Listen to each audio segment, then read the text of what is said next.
ጤና ይስጥልን ተከበራችሁ የህብር ሬዲዮ ቤተሰቦችና አድማጮች ዕለቱን ዜናዎችን እናሰማችኋለን። ዜናውን እናሰማችሁና በተማስፋና ታምሩገናን ባለንበት ሰዓት አቆጣጠር የዛሬ ሚያዝያ 9 ቀን 2017 ዓ.ም ዜናዎችን ከማሰማታችን በፊት በአብይ አህመድ አገዛዝ በምስራቅ ጎጃም ዞን ናርጅና ናውጋ ገደብ ከተማ ላይ ዛሬ ከ120 በላይ ንጹሃን በድሮን የተጨፈጨፉ ሲሆን በዚህ ጥቃት የተሰማንን ሀዘን እየገለጽን ለሟች ቤተሰቦች መጽናናት እንመኛለን። ከዕለቱ ዜና በፊት አርዕስተ ዜናውን እናስቀድማለን። የአገዛዙ የድሮን ጥቃትና የፋኖ ጥሪ፣ ጸሎተ ሐሙስ፣ የዘመቻ አንድነትና የፋኖ ወታደራዊ ድሎች፣ የፖሊስ ሸፍጥና ችሎቱ፣ የለንደን ፋኖ ተጋድሎ፣ የካሊፎርኒያ ቁጣ፣ ሶማሌላንድና ሶማሊያ የሚሉና ሌሎችም ወቅታዊ ዜናዎች አሉን። ዝርዝሩን እነሆ።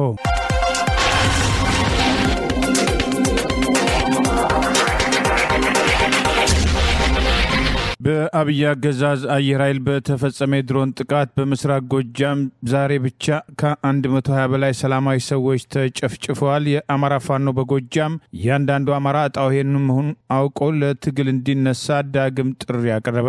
በአማራ ሕዝብ ላይ ጦርነት ያወጀው አብይ አህመድ አገዛዙ መጠቀሚያ የሆነው አየር ኃይል ዛሬም በፈጸመው የድሮን ጥቃት ከ120 በላይ ሰላማዊ ሰዎች መጨፍጨፋቸውን የአማራ ፋኖ በጎጃም አስታውቋል።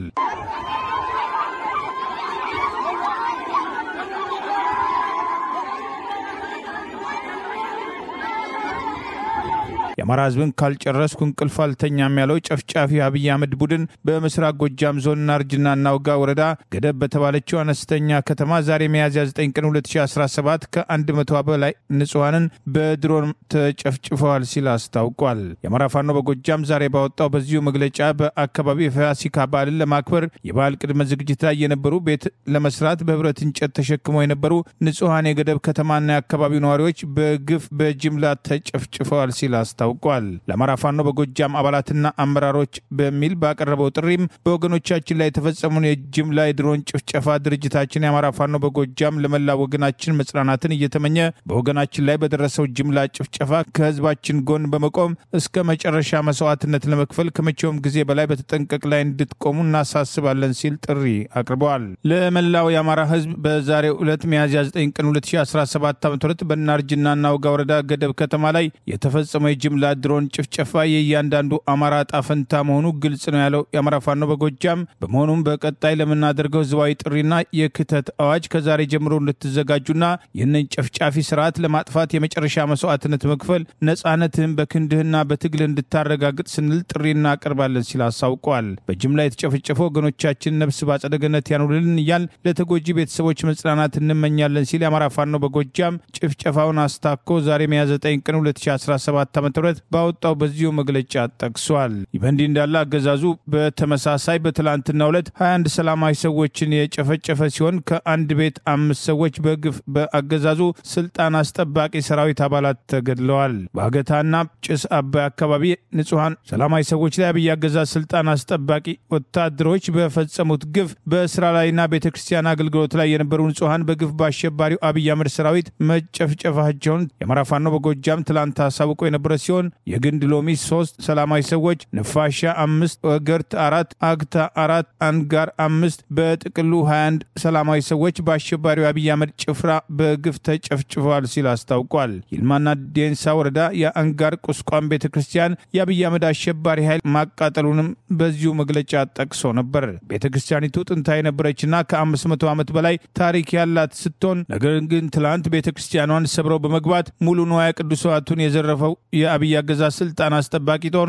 የድሮ ብራኖችን፣ የወርቅ ጽዋዎችን፣ መጽሐፍትን፣ ጽላቶችን ጭምር መዝረፋቸውን የአካባቢው ማህበረሰብ አስታውቋል። መያዝ የሚችሉትን ሲይዙ መሸከም ያልቻሉትን ንዋየ ቅዱሳት ደግሞ እያወጡ እንዳቃጠሉ የዓይን እማኞች ከቦታው ማረጋገጥ የቻሉ ሲሆን ጠላት አሁንም በዚህ ሰዓት በአካባቢው አገዛዙ ስልጣን አስጠባቂ ጦር በምሽት ጭምር ተጨማሪ ዘረፋ ላይ መሆኑን ጥንታዊ የአንጋር ቤተክርስቲያን ከተገደመች ከ20 ዓመት በላይ የሆናት ሲሆን ብዙ ጠበብትን ሊቃውንትን አስተምራ ያወጣች ቤተክርስቲያን አንስቶን ከ10 በላይ ጽላቶች በገዳሙ እንደነበሩ በትላንትናው ዕለት ጽላቶችም ጭምር ይዘዋቸው የአገዛዙ ስልጣን አስጠባቂ ወታደሮች መሄዳቸውና ቤተክርስቲያኗ በጣሊያን ጊዜ እንኳን በተሰነዘረባት ጥቃት ልትቃጠል ያልቻለች ቤተክርስቲያን መሆኗን ከአካባቢው ምዕመናን ማረጋገጥ መቻሉንም የአማራ ፋኖ በጎጃም ጨምሮ አስታውቆ ነበር።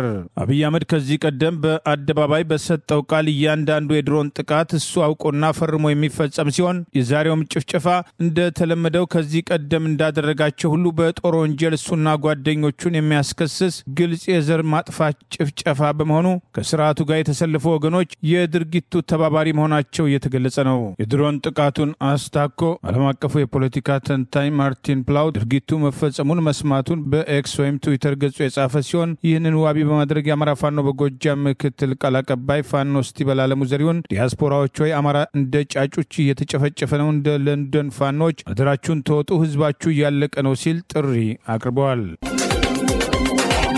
በኢትዮጵያና በኤርትራን ክርስቲያኖች በተለይ በኦርቶዶክስ ተዋሕዶ ቤተክርስቲያንና በካቶሊክ ቤተክርስቲያን አማኞች ዘንድ ዛሬ በከፍተኛ ሃይማኖት ስርዓት የጌታችን የመድኃኒታችን የኢየሱስ ክርስቶስ የእግር አጠባ ወይም የዕለተ ሐሙስ ስነ ስርዓትም ተከናወነ። ጌታ ኢየሱስ ክርስቶስ የደቀ መዛሙርቱን እግሮችን ዝቅ ብሎ በማጠብ እኔ ያደረኩትን እናንተ አድርጉ በማለት ትህትናን የኃጢአትን ማስወገጃ ወይም ማስተሰሪያ መሆኑ የሚታመን በትን የቅዱስ ቁርባን ስርዓትን ያስተማረበትም የሰሞነ ሕማማት አራተኛው ጸሎተ ሐሙስ ዕለትም ዛሬ የኢትዮጵያ ኦርቶዶክስ ተዋሕዶ ቤተክርስቲያን ቅዱስ ፓትርያርክ ብፁዕ አቡነ ማትያስ የሃይማኖት አባቶች ምዕመናኖች በተገኙበት በመንበረ ጸባኦት ቅድስት ሥላሴ ካቴድራል የጸሎተ ሐሙስ ስርዓትም ተከናውኗል። ጸሎተ ሐሙስ ጌታችን ኢየሱስ ክርስቶስም ከሐዋርያቶቹ ጋር ፋሲካን ያከበረበትም በከሳሾቹ አይሁዶችም እጅም የወደቀበትም በዓለም ፈተና በመንወድቅበት ወቅትም ተገተን መጸለይ እንዳለብን ጌታ ኢየሱስ ክርስቶስም በተግባር ያስተማረበት ዕለት መሆኑን የቤተክርስቲያን አባቶችም ያስተምራሉ። የህጥበተም እግር ወይም የጸሎተ ሐሙስ ስነ ስርዓት በኢትዮጵያም ካቶሊካዊት ቤተክርስቲያን ሊቀ ጳጳስም ካርዲናል ብርሃነ ኢየሱስም ሱራፌል የሃይማኖት አባቶችና የእምነቱ ተከታዮች በተገኙበት በአዲስ አበባው ልደታ ማርያም ካቶሊክ ቤተክርስቲያን በተለያየ ሃይማኖታዊ ስርዓት መከበሩም ታውቋል። የአማራ ፋኖ በወሎ ቤተ አማራ ዛሬም በዘመቻ አንድነት ወታደራዊ ድል መቀዳጀቱን አስታወቀ። ከወታደራዊ እንቅስቃሴዎች ጎን ለጎን ህዝባዊ ውይይቶችና አደረጃጀቶችም ተጠናክረው መቀጠላቸውን አስታውቋል። የአማራ ፋኖ በወሎ ቤተ አማራ በወሎ ግንባር 29ኛ ቀኑን በያዘው ዘመቻ አንድነት ባለሽርጡ ክፍለ ጦር በጠላት ላይ ከፍተኛ ወታደራዊ ድል መቀዳጀቱን አስታውቆ ዛሬ ሚያዝያ 9 ቀን 2017 ባወጣው መግለጫ ጠቅሷል። የአማራ ፋኖ በወሎ ቤተ አማራ ዋና ቃል አቀባይ ፋኖ አበበ ፈንታው አማካኝነት ይፋ የሆነው መረጃ በአርበኛ እድሪስ ጉድሌ የሚመራው የአማራ ፋኖ በወሎ ቤተ አማራ ምስራቅ አማራ ኮር አንድ ባለሽርጡ ክፍለ ጦር ከጊራና ከተማ ወደ ፋጂ ሲንቀሳቀስ የነበረውን የብልጽግና ወንበር ጠባቂ ሰራዊት ሚሊሻና አድማ ብተና በሰሜን ወሎ ዞን ሀብሮ ወረዳ ፋጂ እየተባለ በሚጠራው ቦታ ላይ ድንገተኛ የደፈጣ ጥቃት ዛሬ ሚያዝያ 9 ቀን 2017 ዓ.ም ከረፋዱ 5 ሰዓት ተኩል እስከ 6 ሰዓት ተኩል ለአንድ ሰዓት የፈጀ ኦፕሬሽን በማካሄድ ጠላት ያላሰበውን ሰብአዊና ቁሳዊ ኪሳራ ማስተናገዱን ገልጿል። በዚህ ጥቃት የአብይ አገዛዝ ስልጣን አስጠባቂ ሰራዊት እንዲሁም የባንዳ ጥርቅምና ሆዳደር ሚሊሻና አድማ ብተና ሙትና ቁስለኛ የሆኑበት እርምጃ በተጨማሪ ተተኳሽ በማረክ የተረፈው ሙትና ቁስለኛ ብዛት ባለው ባጃጅና አምቡላንስ እያንጠባጠበ ወደ ነበረበት ጊራና ከተማ ጠላት ፈርጥጧል ሲል ይኸው መግለጫ አስታውቋል። በሌላ የተጋድሎ መረጃ የባለሽርጡ ክፍለ ጦር 4ኛ ሻለቃ በደቡብ ወሎ ዞን ወረባቦ ወረዳ ቀበሌዎች የተንቀሳቀሰውን የዙፋን ጠባቂ ሰራዊት እንዲሁም ሆዳደር ሚሊሻና አድማ ብተና ሀሮዬ የተባለ ቦታ ላይ በተደረገ የተጠና የደፈጣ ጥቃት 17 የጠላት ኃይል ሲደመሰስ 23 መቁሰላቸውን በኮክሳ ከተማን ከጠላት ነፃ ማድረግ መቻሉንና ፋኖ መቆጣጠሩን በዚህም ድል መቀዳጀቱን ይኸው መግለጫ ጠቅሷል። ጠላት ያላሰበው ከባድ ምት ያስተናገደ ሲሆን ከቦኮክሳ ከተማ ወደ ቢስጢማ ከተማ የቀረ ኃይሉን ይዞ መፈርጠጡም በዚህ ውጊያ 1400 የክላሽ ተተኳሽ በዛ ካለ ደረት ትጥቅ ጋር ፋኖ መማረክ መቻሉ ተገልጿል። ከውጊያው በኋላ መዳረሻው ድልና ነፃነት የሆነው የአማራ ህዝብ የሉና ተጋድሎ በዘመቻ አንድነት ተጠናክሮ እንደሚቀጥል የአማራ ፋኖ በወሎ ቤተ አማራ ምስራቅ አማራ ኮር አንድ ባለሽርጡ ክፍለ ጦር ቃል አቀባይ ፋኖ መሐመድ ሞገስ በበኩሉ መግለጹን ይኸው መረጃ አስታውቋል። ይህ በእንዲህ እንዳለ የአማራ ፋኖ በወሎ ቤተ አማራ በዘመቻ አንድነት ህዝባዊ ውይይትና የአደረጃጀት ስራዎችን ማጠናክሮ መቀጠሉን አስታውቋል። ቃል አቀባዩ ፋኖ በፈንታው ይፋ እንዳደረገው በዘመቻ አንድነት ካውደ ውጊያ ጎን ለጎን ህዝባዊ ውይይትና የህዝብ አደረጃጀት ስራው በአደረጃጀት ዘርፍ መምሪያና በህዝብ አደረጃጀት መምሪያ መዋቅሮች በአምስቱም የአማራ ፋኖ በወሎ ቤተ አማራ ኮሮች ተጠናክሮ መቀጠሉን አስታውቋል። የአማራ ፋኖ በወሎ ቤተ አማራ በዘመቻ አንድነት በተቆጣጠራቸው በሁሉም የቤተ አማራ ቀጠናዎች የህዝብ ውይይት፣ የህዝብ አደረጃጀትና በአጠቃላይ ፖለቲካ ማህበረሰብ የመፍጠር ስራው ተጠናክሮ መቀጠሉን አስታውቆ አደረጃጀት ስራው በሰራዊቱ የሚሆን በህዝብ አደረጃጀት አመርቂ ስራዎች እየተሰራ እንደሚገኝ ገልጿል። ምስራቅ አማራ ኮር አንድ ባለሽርጡ ክፍለ ጦር ከፍተኛ አመራሮች አርበኛ ድሪስ ጉድሌ፣ አርበኛ መሐመድ ሞገስ፣ አርበኛ አህመድ ከተማና አርበኛ መሐመድ ትኩ በተገኙበት በሰሜን ወሎ ዞን ሀብሩ ወረዳ በተቆጣጠራቸው ነጻ አካባቢዎች የተለያዩ አካባቢያዊ ህዝባዊ ውይይቶችን በማድረግ የአማራ ህዝብ ሁለንተናዊ የህልውና ተጋድሎ የደረሰበትን ደረጃ የትግሉ ባለቤት ለሆነው ህዝባችን የማስገንዘብ ብሎም የፖለቲካ ማህበረሰብ የመፍጠር ስራ ተጠናክሮ ቀጥሏል ሲል ዛሬ ሚያዝያ 9 ቀን 2017 ባወጣው ተጨማሪ መረጃ ገልጿል። በምስራቅ አፍሪካ ብቸኛው የገለልተኛ ዳታ ማዕከል የሆነው ዊንጉም አፍሪካ ኢትዮጵያዊቷ ትዕግስት ዳምጤን በኢትዮጵያም የድርጅቱ የሽያጭ ክፍል ዋና ስራ አስኪያጅ አድርጎም ሾመ። በመረጃ አይቲ ዘርፍ በኢትዮጵያ በጅቡቲና በታንዛኒያ መረቡን የዘረጋው ዊንጉም አፍሪካ ኢትዮጵያዊቷ ትዕግስትን ካለፈው ሚያዝያ ወይም ከፈረንጆቹ አፕሪል 7 2025 ጀምሮ የኢትዮጵያ የሽያጭ ክፍል ዋና ስራ አስኪያጅ አድርጎ መሾሙን አስታውቋል። ድርጅቱ በትላንትናው ዕለት ባወጣው መግለጫ የትዕግስት መሾም ድርጅቱ በኢትዮጵያ ገበያ ውስጥ ያለውን የረጅም ጊዜ የቢዝነስ ስትራቴጂ አገረኛ አመራርን ለማጎልበት ያለውን ህልምን ለማሳካት ሲባል መሆኑን የድርጅቱ የሽያጭ ክፍል ምክትል ፕሬዝዳንት ራልፍ ቬርገን አስታውቀዋል። ዊንጉም አፍሪካን ከዛሬ 15 ዓመት በፊት የተቀላቀለችው ትዕግስት ዳምጤ በአይሲቲም ጨምሮ በሌላም ተመሳሳይ የሙያ ዘርፍ ያካበተችው ልምድ ዕውቀትና የአመራር ክህሎቷን ከግንዛቤ ውስጥ በማስገባት ለዊንጉ አፍሪካ ወሳኝ ሚና ትጫወታለች ተብሎ ይጠበቃል ሲል በመግለጫው ገልጿል። የአማራ ፋኖ በጎጃም በዘመቻ አንድነት 30ኛ ቀን በተለያዩ ግንባሮች በጠላት ላይ የሰነዘረውን ጥቃት ተከትሎ ድል መቀዳጀቱን አስታውቋል። በአማራ ህዝብ ላይ አብይ አገዛዝ አየር ኃይል በድሮን 120 በላይ ሰዎችን ዛሬ በጨፈጨፈበት ዕለት የአማራ ፋኖ በጎጃም በተለያዩ ግንባሮች የወሰዳቸውን ወታደራዊ እርምጃዎች ተከትሎ ድል መቀዳጀቱን አስታውቋል። የአማራ ፋኖ በጎጃም ዛሬ ሚያዝያ 9 ቀን 2017 ዓ.ም ባወጣው በዚሁ መረጃ ሁለተኛው ተፈራ ዳምጤ ክፍለ ጦር በዛሬው ዕለት ሁለት ብርጌዶች ኦፕሬሽን በመስራት በጠላት ላይ ድል መቀዳጀታቸውን አስታውቋል። ዮሐንስ አለማየሁ ብርጌድ በቆንጂ ጎለላ የመጨረሻ እስትንፋሱ እንዳይቋረጥ እየታተረ ያለው የአብይ አህመድ ገዳይ ቡድን ከአዴትና ከጎንጂ ከተማ በመነሳት ወደ ዴጋንሳ ቀጠና የተንቀሳቀሰ ቢሆንም በጀግኖቹ የቆላው መብረቅ ሻለቃ በወሰዱበት የደፈጣ ጥቃት ከፍተኛ ኪሳራ አስተናግዶ ጠላት ያሰበውን ሳያሳካ መመለሱ ተገልጿል። በዚህ የደፈጣ ጥቃት 3 ያገዛዙ ስልጣን አስጠባቂ ወታደሮች ሲደመሰሱ 4 መቁሰላቸውን ከ10 ጊዜ በላይ ሞርታርና 7 ጊዜ ዙ 23 በማስወንጨፍ ከ11 በላይ አርሶ አደር እንስሳትን በመግደል አስከሬና ቁስለኛውን ጭኖ ወደ መጣበት ጠላት ኃይል መፈርጠጡን ይኸው መግለጫ አስታውቋል። በተመሳሳይ መዝገበ ጮቄ ሶዴ ብርጌድ የብልጽግና ቡድን መሽጎ ከሚገኝበት ሰዴ ከተማ ፈቀላጤ ተላላኪ ሚሊሾችን ከበው ይጠጡበት ከነበረ ጠላ ቤት ከቀኑ 4 ሰዓት ተኩል ላይ በመዝገበ ጮቄ ብርጌድ ሰርጎ ገቦች በተሰነዘረ ቦምብ ጥቃት ቦታው ላይ የነበሩ ባንዳ ሚሊሻዎች መደምሰሳቸውን ብርጌዱ ባወጣው በዚሁ መረጃ ገልጿል። ይህ በእንዲህ እንዳለ አገዛዙ 53ኛ ክፍለ ጦር የሬጅመንት መሪ በፋኖ የተወሰደበትን ጥቃት ተከትሎ በሞትና በህይወት መካከል እንደሚገኝ ታውቋል። የአማራ ፋኖ በጎጃም ምክትል ቃል አቀባይ ፋኖ ስቲበላለሙ ዘሪው እንዳስታወቀው የ59ኛ ክፍለ ጦር ሬጅመንት ዘመቻ መሪ ላይ ጥቃት ተፈጸመ ሲሆን በከፍተኛ ሁኔታ ተመቶ አዴት የግል ክሊኒክ እርዳታ ቢደረግለትም በመኖርና በመሞት ውስጥ እንደሆነ ወደ ባህር ዳር መወሰዱን ገልጿል። በዛሬው ዕለት የሻለቃ ንሙት ያዛቸው ብርጌድ የጠላት ኃይል ከአዴት ወደ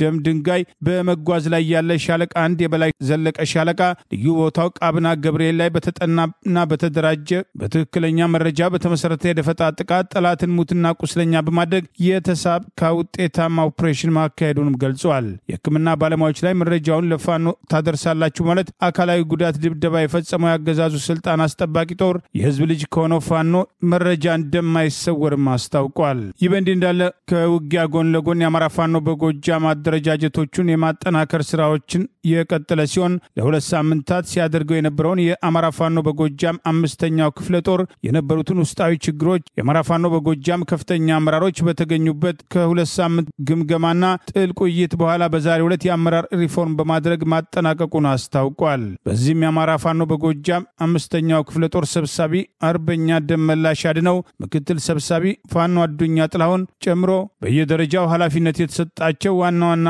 አመራሮች መመደባቸውን ይፋ አድርጓል። የአማራ ፋኖ አንድነት በጎንደር በ30ኛ ቀኑ ዘመቻ አንድነት በተለያዩ ግንባሮች ድል መቀዳጀቱን አስታወቀ። የገቡት አልወጡም፣ የተረፈው የላካቸው ብቻ ነው በማለት የውጊያ ውሎቹን አስታኮ ባሰራጨው መግለጫ ጠቅሷል። የአማራ ፋኖ አንድነት በጎንደር በዘመቻ አንድነት 30ኛ ቀን በተለያዩ ግንባሮች የተገኙ ወታደራዊ ድሎችን አስታኮ ዛሬ ባወጣው መግለጫ የገቡት አልወጡም፣ የተረፈው የላካቸው ብቻ ነው በማለት በዘመቻ አንድነት የተገኙ ወታደራዊ ድሎች በጠላት ላይ ከፍተኛ ሰብአዊና ቁሳዊ ኪሳራ ማድረሳቸውን ገልጿል። የአማራ ፋኖ አንድነት በጎንደር ዋና ቃል አቀባይ ፋኖ ዮሐንስ ንጉሱ ሙጬ የገቡት አይወጡም፣ ቀጠናው የእሳት ባህር ሆኖ ያቀልጣል በማለት 4 ወረዳዎችን ያካለለ በ4 አቅጣጫ ተነቃንቆ ከ9 በላይ አውደ ውጊያዎችን ያደረገው አደረጃጀቱ ከ3500 በላይ ጠላት በታች አርማጮ ሀጅሬ ጃኖራ ወገድ ደባርቅ አዳርቃይ ወረዳና ጠገዴ ወረዳ የተነቃነቀ ኃይል በ9 የፍልሚያ ግንባሮች ለ36 ሰዓት እየተፋለመ እንደሚገኝና ድል መቀዳጀቱን አስታውቋል። ጀግና የአማራ ፋኖ አንድነት በጎንደር በመቶ የሚቆጠር ጠላት ደምስሷል። በርካቶች እየተማረኩ ነው። ቁስለኛ አይጠየቅም። የገባው ሊወጣ አልቻለም። ለጊዜው ከከበባ ያልገባው የላካቸው አለቃቸው ብቻ ነው በማለት የአገዛዙ ስልጣን አስጠባቂ ጦርና አብራቸው የተሰለፉ ባንዶች ከፍተኛ ሰብአዊና ቁሳዊ ኪሳራ እንደደረሰባቸው አስታውቋል። መነሻውን ታች አርማጭሆ ሳንጃ ከተማ ያደረገው የጠላት ኃይል ከምዕራብ ወደ ምስራቅ ለማጥቃት ጅንግርን ወደ ግራ በመተው ጃኖራ ቢገባም ክፉኛ ተመቶ ተመልሶ ወደ ማርያምዬ ጀረንተላ መፈርጠጡን በዚሁ መግለጫ አስታውቋል። በተመሳሳይ ከጠገዴ ወረዳ ከሰጋሱ ከምዕራብ የደቡብ ምስራቅ ለወረራ በመነቃነቅ አጅሬ አካባቢ አንዲሽሎ ዙሪያ ገማሮ ተራራ የደረሰው የጠላት ኃይል በከበባ ከፍተኛ ኪሳራ ማስተናገዱንም አስታውቋል። 500 የብሬን ጥይት በዚህ ግንባር የተማረከ ሲሆን ጠላት ከፍተኛ ሰብአዊና ቁሳዊ ኪሳራ አስተናግዶ የፋኖን ጥቃት መቋቋም ባለመቻሉ እየተበተነ ለመውጣት ሲሞክር በአቅራቢያው ባሉ አካባቢዎች በድጋሚ በከበባ እየተመታ እንደሚገኝም አስታውቋል። የተረፈው ቁራቄና አዲስ ዘሞይ ላይ በከበባ እየተደመሰሰ እንደሚገኝ አስታውቆ በአበይ አጅሬ ብርጌድ፣ ሰሜን ከምባራስ ክፍለ ጦር አጅሬ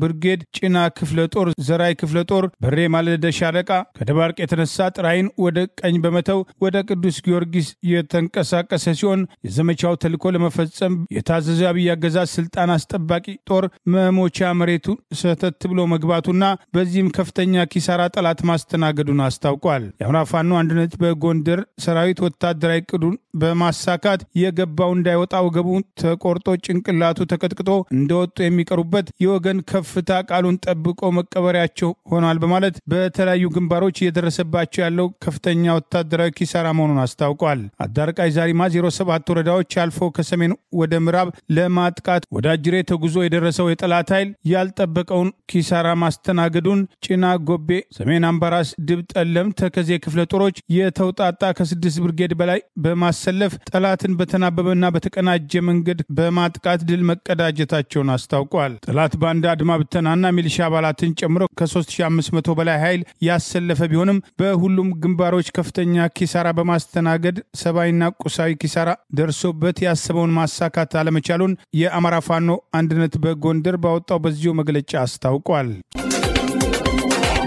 የኤርትራው ተቃዋሚ ቡድን ብርጌድና ሐማዱ በኢትዮጵያ አዲስ አበባ ከተማም የከፈተው ጽፈት ቤቱን በቀጣይነት ወታደራዊ ማዕከል ጽፈት ቤትም አድርጎ የመንቀሳቀስም ፍላጎት ወይም ውጥን እንዳለው አስታወቀ። ቢቢሲም ያነጋገራቸው የብርጌድና ሐማዱ አመራሮች መካከል አንዱ የሆኑት አቶ በየነም ገብረ እግዚአብሔር በአዲስ አበባ ከተማ ሐውለት አካባቢ የሚገኘው ጽፈት ቤታቸው ለወታደራዊ ማዕከላዊ ጽፈት ቤት የመጠቀም እቅድ እንዳላቸውም ገልጸዋል። እንደ አቶ በየነ ገብረ እግዚአብሔር ገለጻም በተለያዩ አገራት ጸረ የኤርትራ መንግስት የተቃውሞ ሰልፎችን ሲያደርግ የቆየው ብርጌድ ንሓመዱ ወይም ሰማያዊ ብርጌድ ከሌሎችም ሀገራት በተለይ ባለው መንገድ በኢትዮጵያ መጀመሩን ይህንንም እንቅስቃሴ በተመለከተ ተወካዮቹም ለኢትዮጵያ መንግስት ባለስልጣናት ጋር ንግግር ማድረጋቸውን ገልጸው ለኢትዮጵያ መንግስት ያቀረብነው ጥያቄም በኤርትራም ስር ነቀል ለውጥ እንደምናካሄድ ነው ብለዋል።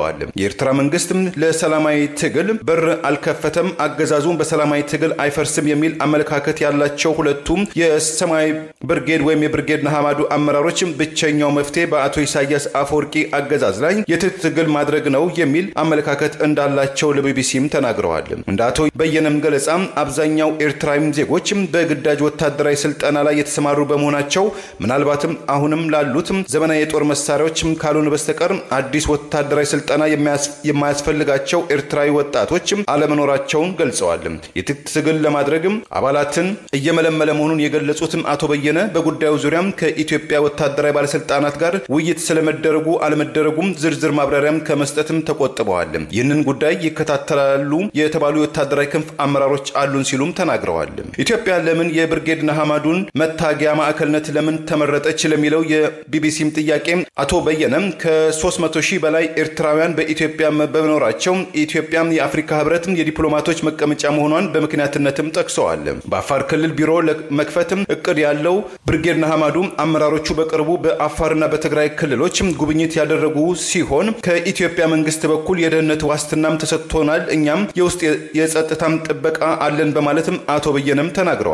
ኢትዮጵያና ኤርትራ አንዱ የሌላኛውን ተቃዋሚን የማስታጠቅ አባዜ እንዳላቸው ያወሳው ቢቢሲ በአሁኑ ወቅት የኤርትራው የቀይ ባህር አፋር ዲሞክራሲ ድርጅት በአፋር ክልል እየተንቀሳቀሰ እንደሚገኝ በምስል አስደግፎም ዘግቧል። የኢትዮጵያ መንግስት የድርሻውን በቅድሚያ ይወጣም ያሉትም አቶ በየነ የኢትዮጵያ መንግስት የሚያነሳውን የባህር በርና ሌሎችም ጥያቄዎችን እንመልሳለን፣ ኢትዮጵያ የአሰብ ወደብን ተጠቃሚ እንድትሆን ለማድረግ ችግር የለብንም ብለዋል። በተለያዩ አገራትም ኃይል የተቀላቀለበትም የጸረ ፕሬዝዳንት ኢሳያስ አፈወርቂ አስተዳደር እንቅስቃሴ የሚያካሂዱት የብርጌድ ንሓመዱ እንቅስቃሴ አራማጆች በጀርመን ውስጥ በአገር በቀል አሸባሪነት ተጠርጥረው ወደ 17 የሚጠጉ የቡድኑ አመራሮች በፖሊስ ቁጥጥር ስር እንዲውሉ አቃቢ ህግ መግለጫ ማውጣቱም ይህም በብርጌድ ንሓመዱ ደጋፊዎች ዘንድ ቁጣ መቀስቀሱን መዘገባችን ይታወሳል። ብርጌድ ንሓመዱ ከኢትዮጵያ መንግስት ወታደራዊና ዲፕሎማቲክ እርዳታ ይሻል በሚለው ጉዳይ የኢትዮጵያ የውጭ ጉዳይ ሚኒስትር አስተያየትም ከመስጠት መቆጠቡን ቢቢሲ ዘግቧል። ጋዜጠኛ ጎበዜ ሲሳይን ከጅቡቲ አፍኖ ያመጣው አገዛዝ የማህበራዊ ሚዲያ ፈቀላጤውን ፍርድ ቤት ለማቅረብ ዛሬም አላገኘውትም ጠፍቶብኛል በማለቱ የምክር ቤት አባሉ አቶ ዮሐንስ ቧያለው ቅሬታቸውን ገለጹ።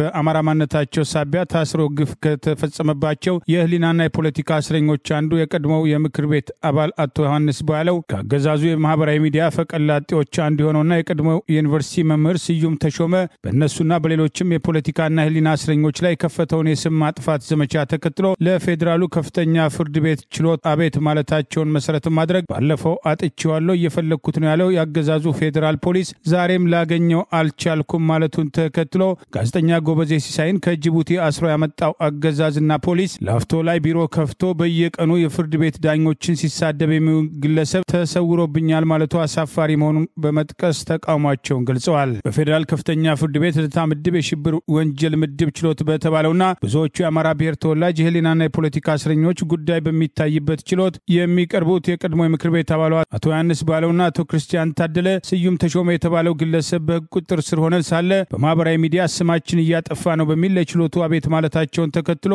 ባለፈው አስሮ እንዲያቀርብ የታዘዘው ፖሊስ አጣሁት ያለ ምክንያት የሰጠ ቢሆንም በዛሬውም ቀጠሮ ላገኘው አልቻልኩም በማለት ምላሽ ሰጥቷል። ፍርድ ቤቱ ከአብይ አገዛዝ የደህንነት መስሪያ ቤት ጋር ግንባር በመፍጠር ስም ማጥፋት ዘመቻ የሚከፍትባቸውን ግለሰቦችና ድርጅቶች እቅድና መመሪያ የተሰጠው ይህን ተግባር ይፈጽማል ከሚባሉት የአገዛዙ ማህበራዊ ሚዲያ አፈቀላጤዎች አንዱ የሆነው ግለሰብ አጣሁት ማለቱን ተከትሎ አቶ ዮሐንስ ቧያለው ለችሎት ቅሬታቸውን የገለጹ ሲሆን ከጅቡቲ ጋዜጠኛ ጎበዜ ሲሳይን አመጣው ብሎ የሚመጻደቀው የፌዴራል ፖሊስ ለአፍቶ ሞል ቢሮ ከፍቶ በየቀኑ የፍርድ ቤት ዳኞችን ሲሳደብ የሚውል ግለሰብ ተሰውሮብኛል ማለቱ አሳፋሪ ነው ሲሉ ድርጊቱን ገልጸዋል። ይህንን ግለሰብ ቀደም ሲል በሌላ ችሎት በስም ማጥፋት ወንጀል ከስሼው ቅጣት ቅጣት የጣለበት ቢሆንም እስካሁን ቅጣቱን የሚያስፈጽም የመንግስት አካል ባለመኖሩ ያንኑ የጥፋት ድርጊት ቀጥሎበታል በማለት አቶ ዮሐንስ ቦያለው ፍርድ ቤቱን አስታውሰዋል። ከዚህ ቀደም በተመሳሳይ የስም ማጥፋት ወንጀል ክስ ያቀረቡት አቶ ዮሐንስ የከፍተኛው ፍርድ ቤት የመጀመሪያ ደረጃ ፍርድ ቤት እንዲታሰር ብይን የሰጠበት ቢሆንም ትዕዛዙን የሚያስከብር የህግ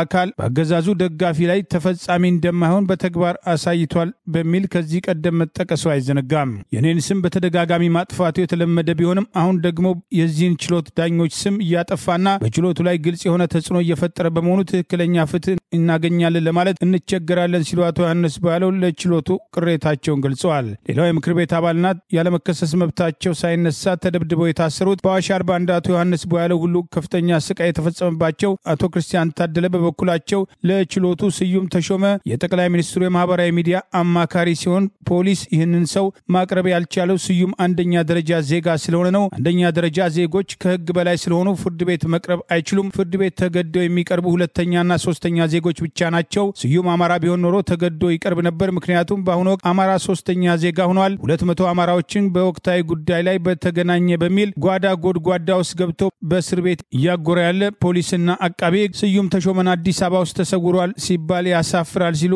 የፖሊስን ጨፍኑ ላሞኛችሁ መቃወማቸውን የፍርድ ቤት ሂደቱን የተከታተለው መረጃ ይገልጻል። ሞት በሚያስቀጣ አንቀጽ ተከሰነ አቶ ስዩም የተባለው ግለሰብ ችሎቱን ከውጭ ሆኖ ተጽዕኖ የሚፈጥርበት ከሆነ ውጤቱ ከወዲሁ የሚታወቅ ነው ያሉት አቶ ክርስቲያን የፈጠራ ክሱን ተከትሎ በችሎቱ ላይ ተጨማሪ ጫና በማድረግ ይህንኑ ተግባራዊ ለማድረግ እየተወሰዱ ያሉ እርምጃዎችን በግልጽ ተቃውመዋል። ችሎቱ የፌዴራል ፖሊስን ምክንያት ውድቅ በማድረግ ያገዛዙ ማህበራዊ ሚዲያ ፈቀላጤ ከሆኑት አንዱ የሆነው ስዩም ተሾመ በስም የሚታወቅ ስለሆነ ይሰወራል ተብሎ እንደማይታመን የጠቀሰው ችሎት በቀጣይ ተገዶ እንዲቀርብ ማለት ዛሬ ብይን ሰጥቷል። ያገዛዙ ስልጣን አስጠባቂ የፌዴራል ፖሊስና የተለያዩ ህግ አካላት የተባሉ ተቋማት የአማራ ብሔር ተወላጆችን ከመንገድ ከቤትና ከቢሮአቸው ጭምር እያስገደዱ አፍሰው በማሰር የፈጠራ ክስ ያቀረበው አቃቤ ህግ በተራዘመ ቀጠሮ ጉዳያቸውን እያጉላለ ሲሆን ብዙዎቹ የፖለቲካና የህሊና እስረኞች የፖለቲካ ጉዳይ እንዲታይ ከፍተኛ ጫና ከሚደረግበት ችሎትና በገለልተኝነት ስራውን ከመስራት ይልቅ ያገዛዙ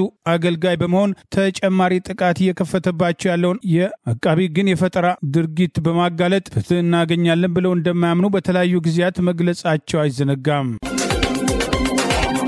በአማራ ህዝብ ላይ የሚፈጸመውን ጭፍጨፋ በመቃወም ቬትናም ለአብይ አገዛዝ ድጋፍ እንዳታደርግ በለንደን ኤምባሲዋ ላይ ተቃውሞ ቀረበ።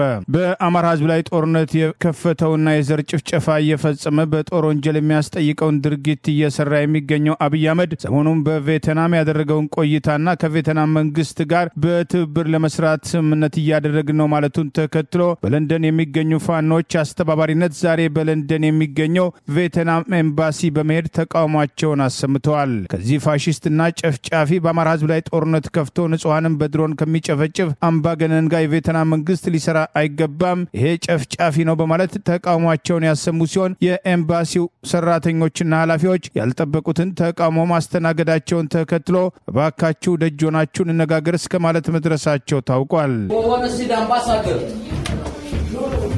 Where is the ambassador? Where is the ambassador? No, where is the ambassador? No, we have to... No, please don't. No photo. Okay, no photo. Yeah, you have to delete that. Okay, come outside. Okay. No, peacefully. Okay, why we here is... While we're here, our killer, this killer man, is in your country. We don't want your countryman to support the genocide. That's it. Please, no photo. Okay. No, relax, man. Relax. No, it's very peaceful. Why we here is to inform you what's going on in your country. We're going to hand the ambassador later, then we want to go. That's it. We don't want you, President, to support this genocide. That's it. You understand? No. Ethiopian Prime Minister is in your country. We don't want your country to cooperate. Look this. Please move outside. We'll move out. Yeah. But what is going on? You need to listen. Wait. Look this genocide. This man is a genocider.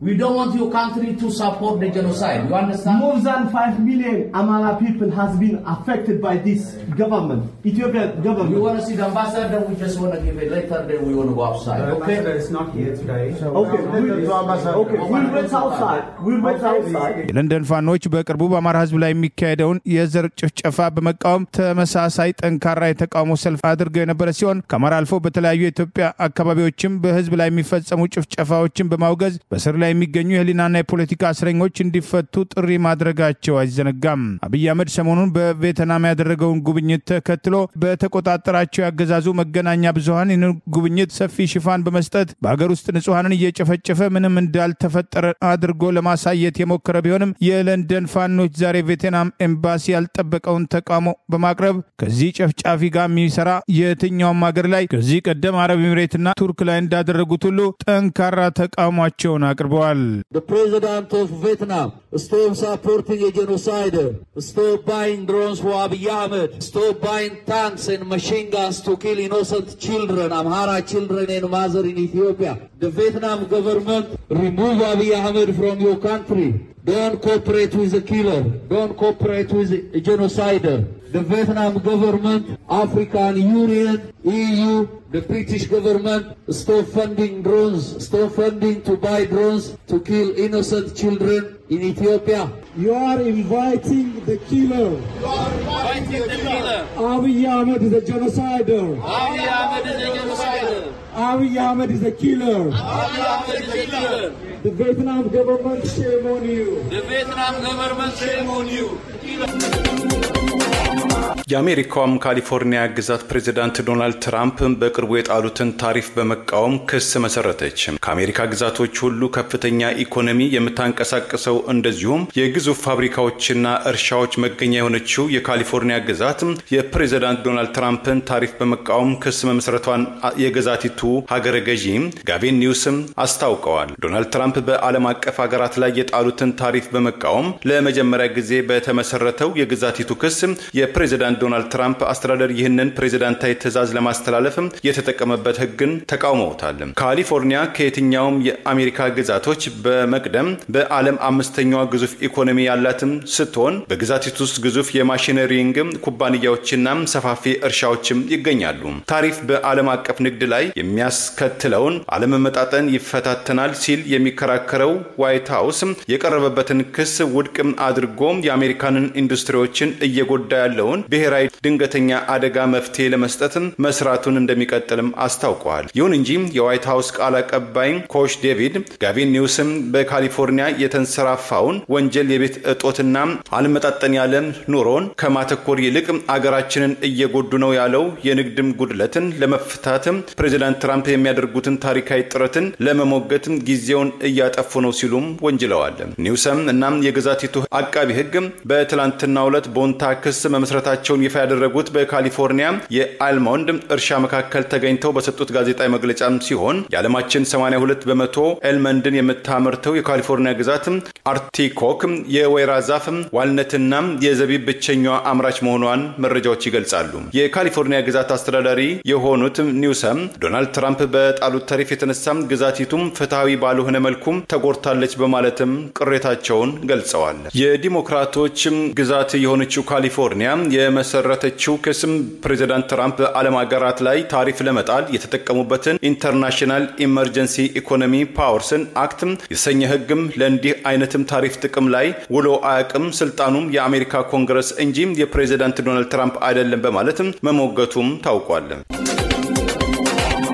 የቀድሞ የሰላም ሚኒስትር ዴታ አቶ ታዬ ደንዳ ፖለቲካን በሩቁ ለሀገራችን እንደማያዋጣና ፖለቲካውን አላግባብ የተቆጣጠሩ ቁማርተኞች አገሪቱና ህዝቡን ችግር ላይ የከተቱ የችግሩ ሰለባ የሆነው ህዝብ ፖለቲካ በሩቁ ሊል እንደማይገባ ጥሪ አቅርበዋል። የታፈነው ጠጣር እውነት ፖለቲካ ቆሻሻ አይደለም በማለት አቶ ታዬ ደንዳ የቀድሞ ሰላም ሚኒስትር ዴታ ዛሬ በማህበራዊ ገጻቸው ሰፋ ያለ ማብራሪያ በመጻፍ ፖለቲካ በሩቁ ያሰኙ የኢትዮጵያ ሁኔታዎችን ጭምር በማንሳቱ ዋቢ አድርገው ከፖለቲካ ስርዓቱ ሰለባ ከመሆን የማይድን ህዝብ ፖለቲካን በሩቁ ሊል እንደማይገባ ጥሪ አቅርበዋል።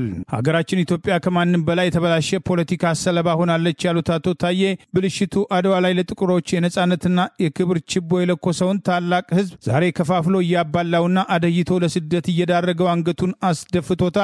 ውሃ ሲጠይቁት ወተት ያቀብል የነበረው ቸር ህዝብ በልቶ ማደርና ወጥቶ መግባት ብርቅ እንዲሆንበት አድርጎታል። እዚህ ያደረሰን የፖለቲካ መቆሸሽ የሩቁን እንተውና አፄ ኃይለ ሥላሴ አርበኞችን ክደው ባንዳዎቹን ከሾሙበት ጊዜ ጀምሮ ይጀምራል በማለት የኋላ ታሪኩን ጭምር አንስተዋል። በወቅቱ እናት ሀገር ኢትዮጵያ ሞኝነሽ ተላላይ ሞተልሽ ቀርቶ የገደለሽ በላ መባሉ ይታወሳል ያሉት አቶ ታዬ ሲሻሩ ላይቆጭ ሲሾሙ መዝረፍ እንደ ግኝት ተቆጥሯል። የ1966 አብዮት ምርጥ የኢትዮጵያ ተማሪዎች በልቶ ፖለቲካና ኮረንቲን በሩቁ አሰኝቷል ያሉት አቶ ታዬ ፖለቲካ በዋናነት ግፍና ውሸትን ለማይፈሩ ሞራል አልባ ግለሰቦች የተመደበ ቆሻሻ ስራ ተብሏል።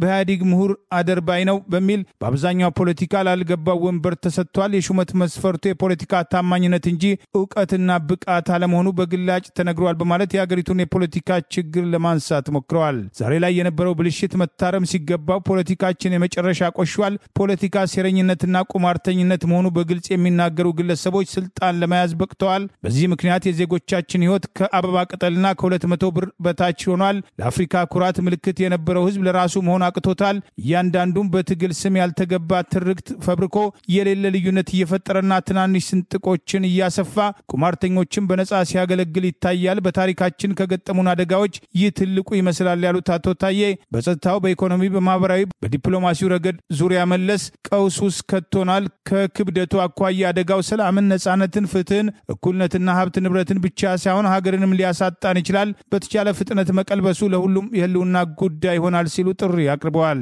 ይህ ደግሞ እውነተኛ ብቁና ሀገር ወዳድ ዜጎች ተባብረው በፖለቲካው መሳተፍን ይጠይቃል ያሉት አቶ ታዬ በፈረንጆቹ ነጻ ምሳ የለም ይባላል። ጉዳዩ ለፖለቲካችንን በትክክል ይሰራል። ሰላማችንን፣ ነጻነታችንና ልጆቻችንን ሀገር እንዲኖራቸው ከወደድን በፖለቲካ መሳተፍ ይኖርብናል ሲሉ ፖለቲካና ሰዓት በሩቁ የሚለው እንደማያዋጣ ገልጸዋል።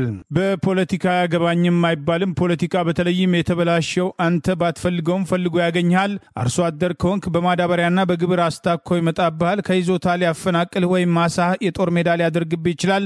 ፖለቲካን ሸሽቶ መሸሽ እንደማይቻልና ስርዓቱን ማስተካከል እንደሚገባም ጥሪ አቅርበዋል። በየትኛውም ሙያ ያለ ከተበላሸው ፖለቲካ ስርዓት በአንድም ሆነ በሌላ መንገድ ተጎጂ መሆኑን በዝርዝር የጠቀሱት አቶ ታዬ ደንዳ ፖለቲካ ቆሻሻ ነው ብለህ አትራቀው። ሊቆሽሽ ቢችልም ሁነኞች ከያዙት ፖለቲካ መድኃኒት እንጂ በሽታ አይደለምና ከእንቅልፍ ነቅተህ ተሳተፍ። ከተባበርክ አቅምህ የማይበገር መሆኑን ወቅ። በፖለቲካ ቁማርተኞች የከፋፍለ ሴራ አትውደቅ። ፈጽሞ በሃይማኖት፣ በብሔር፣ በጎሳና በአካባቢ ተለያይታ አትጨቃጨቅ። ጥቅምህን በህብረተሰብ ውስጥ መሆኑን ተገንዝበ ልዩነትህን በማክበር አንድነትህን አጥብቅ። ያልተገባ ሁሉ አትስራ። ህጋዊንና የሚገባውን በማድረግ መብትህን ለማስከበር ግን አትፍራ። ሰላም፣ ነጻነት፣ የተሻለ ህይወት፣ እኩልነትና ፍትህ ይገባሃል። ስኬቱ ተባብሮ መስራትን ብቻ ይጠይቃል። ዓለም የዘላለም ላትሆን አድርባይ አትሁን። በማንኛውም ሁኔታ ውስጥ ለክብር ዋጋ ስጥ በማለት ለስቅለትና ለትንሳኤ በዓል ዋዜማ እንኳን አደረሳችሁ በማለት ሰፋ ያለ ሐሳባቸውን አቅርበዋል። አቶ ታዬ ደንዳ ጦርነት ይቁም፣ ሰላም ይስፈን የሚል የተቃውሞ እንቅስቃሴ አዲስ አበባ ውስጥ ለመጥራት የተንቀሳቀሱ መታፈናቸውን ተከትሎ ድርጊቱን በማውገዝ በማህበራዊ ሚዲያቸው ከገለጹ በኋላ አብይ አህመድ ከስልጣን ያወረዳቸው ሲሆን ከኦነግ ጋር በነበረው ድርድር የሰላም ሂደቱ እንዲደናቀፍ ያደረገው አብይ መሆኑን፣ አብይ አህመድ በሰዎች ስቃይ የሚደሰት ጨካኝ መሆኑን ጭምር በማህበራዊ ገጻቸው ከገለጹ በኋላ ተደብድበው ታስረው ከረጅም እስር በኋላ በዋስ መፈታታቸው አይዘነጋም። የሶማሌላንድ ራስ ገዝ ከሶማሊያ መቃደሾ መንግስት ጋር ያላትን ማንኛውንም ንግግር ማቋረጧን አስታወቀች። ወታደሮቹም ለአልሸባብም ቦታ የለቀቁትም የሶማሊያ ፕሬዚዳንት አፈገፈግን እንጂ እጅ አልሰጠንም ወይም አልተሸነፍንም አሉ። የሶማሌላንድ ራስ ገዝም ከዚህ ውሳኔም የደረሰው የሶማሊያው ጠቅላይ ሚኒስትር ሐምዛ አብዲ ባሬ ባለፈው ሚያዝያ ወይም በፈረንጆቹ አፕሪል 12 2025 በሶማሌላንድ ራስ ገዝ ውስጥ ከሚገኘው አወዛጋቢው አካባቢውን የላስ አኖል አካባቢን መጎብኘታቸውን ተከትሎ ዓለም አቀፉ ስምምነቶችን ህግጋትና ደንቦችን የጣሰም የሶማሌላንድ ገዝን ሉዓላዊ ግዛትን የሚጣረስ ነው በማለትም ተቃውሞውን ቀደም ሲል ያሰማችው ሶማሌላንድ ራስ ገዝ በፕሬዝዳንቱ አብዱልመሃን መሐመድ አብዱላሂ ሴሮ በመሩት የካቢኔት አባላት ስብሰባ በኋላ ባወጣው መግለጫ ከመቃዲሾ መንግስት ጋር ያለውን ግንኙነት ማቋረጡን አስታውቋል። የሶማሌላንድ ራስ ገዝ ካቢኔት ስብሰባን በመግለጫው የሶማሊያው ጠቅላይ ሚኒስትር ሐምዛ የላስ አኖድ ጉብኝትም ቀድሞውኑ በአጣብቂኝና በመፈራረስ ላይ የነበረውን የአካባቢውን ደህንነትን ይበልጥ የሚያናጋ ነው ሲልም ኮንኖታል። የሶማሌላንድ ራስ ገዝ በሶማሊያ መንግስት በኩል የተደረገው እንቅስቃሴ ዓለም አቀፍ ህግጋትን የሚጣረስ በመሆኑ አግባብነት ያላቸው ዓለም አቀፍ ድርጅቶች ተገቢውንና አፋጣኝ እርምጃ እንዲወስዱ ይህ ካልሆነ ግን በሶማሊያ መንግስት በምስራቅ ሶል አካባቢ የሚያሳየው ጣልቃ ገብነት በቀጠናው አሸባሪነትን ሊያበረታታ ይችላል፣ ሰላምና ደህንነትም ያወካልም ብሏል። የሶማሌላንድ ራስ ገዝ ካቢኔት በዚሁ መግለጫው የሪፐብሊክ ሶማሌላንድ የግዛት አንድነትና ሉዓላዊነትን ለድርድር የማይቀርብ ነው በማለትም አቋሙን ገልጿል ወይም አረጋግጧል። የሶማሌላንድ ራስ ገዝ ላለፉት 3 አስርት ዓመታት ዓለም አቀፍ ዕውቅና ባይኖረውም የግዛቴ አካል ነች የምትለው ሶማሊያ መቃዲሾም ካላት ሰላምና ደህንነት በተሻለ መልኩ አንጻራዊ መረጋጋትም እንዳላት የራሷም ህገ መንግስት የጸጥታ ኃይሎች ህጋዊ ገንዘብ ህጋዊ ፓስፖርት ያላት አገር መሆኗ ይታወቃል። በተመሳሳይ ዜና በትላንትናው ዕለት በአልሸባብ ታጣቂዎች ቁጥጥር ስር የወደቀውን የአዶ አይቤል ጉዳይን በተመለከተ የሶማሊያው ፕሬዝዳንት ሐሰን ሼክ መሐመድ በሰጡት አስተያየት የተካሄደው ጊዜያዊ ማፈግፈግ እንጂ ሽንፈት አይደለም፣ ላለፉት 2 ዓመታት እነርሱን ማለትም አልሸባብን አባረናቸዋል፣ ዛሬ በለስ ቀንቷቸው ተባራሪዎችኛ ሆነናል ብለዋል። ያጋጠመን ጊዜያዊ ማፈግፈግ እንጂ ሽንፈትም አይደለም ሲሉም ፕሬዝዳንቱም ተናግረዋል። በማዕከላዊ ሶማሊያ የሚገኘው የአደን ያበል ቁልፍም የሶማሊያ አካባቢ ከ3000 እስከ 5000 የሚደርሱ የሶማሊያ ወታደሮች በትጥቅና ስንቅም በቁጥርም አነስተኛ ለሆነው ለአልሸባብ ታጣቂ ቡድን ለቀው መውጣታቸው የአመራሩን የኦፕሬሽኑን የመረጃ ፍሰቱን ጥያቄ ውስጥ ማስነሳቱን የተለያዩ የአገሪቱ መገናኛ ብዙሃን ገልጸዋል። ለዛሬ ያሉን ዜናዎች እነዚህ ናቸው። ዜናውን ስታደምጡ ለቆያችሁ የህብር ሬዲዮ ቤተሰቦችና አድማጮች ምስጋናችን ይድረሳችሁ። የህብር ሬዲዮ ኦፊሻል ዩቲዩብ ቻናላችንን ሰብስክራይብ ያላደረጋችሁ ሰብስክራይብ በማድረግ በተጨማሪም የደወል ምልክቱን በመጫን የህብር ሬዲዮ ቤተሰብ እንድትቀላቀሉ በአክብሮት እንጋብዛለን። በድጋሚ እናመሰግናለን። ጤና ይስጥልን። ቸር እንቆይ።